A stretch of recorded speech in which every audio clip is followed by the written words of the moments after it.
Stop chasing work-life balanced. Here's what actually works. That familiar scene, another late-night email, another skipped dinner, another quick check of Slack that turns into a 2-hour work session. In 2025, when the lines between work and life are blurrier than ever, let's talk about the only 3 things that actually matter for surviving the modern burnout crisis. Number 1, the always-on switch needs to break. Here's what nobody tells you about 2025's work culture. Being available 24/7 isn't making you more successful. It's making you less effective. Think about your phone's battery. When it's constantly running, even at low power, it eventually dies. No amount of quick charges can fix that. You're the same way. Just last week, a top performer at a leading tech company shared something striking. I thought being always on made me invaluable. Turns out, it just made me invisible. Because when you're always available, people stop seeing you as human. They see you as a resource. The real power move next year. It's not about being always on. It's about being intentionally off. It's about having the courage to set digital boundaries in a world that's forgotten they exist. When was the last time you completely disconnected? Not the checking emails every hour kind of disconnect, the real kind.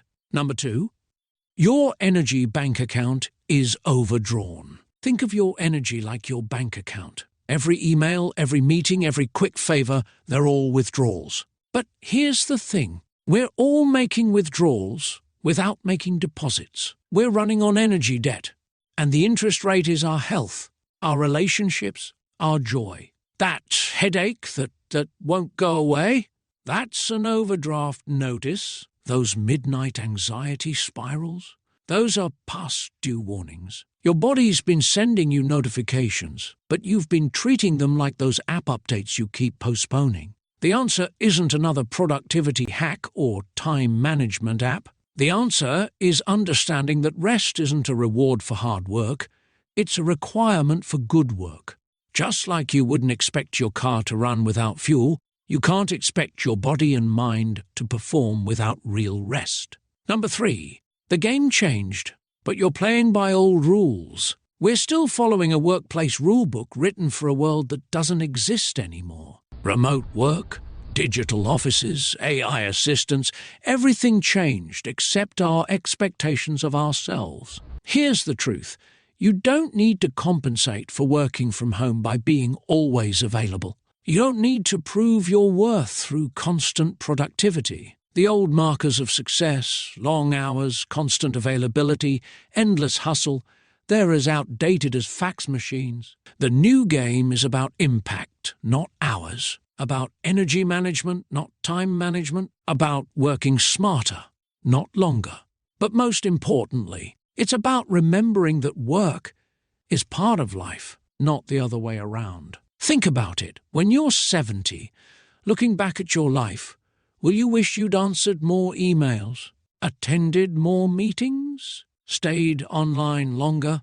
Or will you wish you'd been more present for the moments that actually mattered?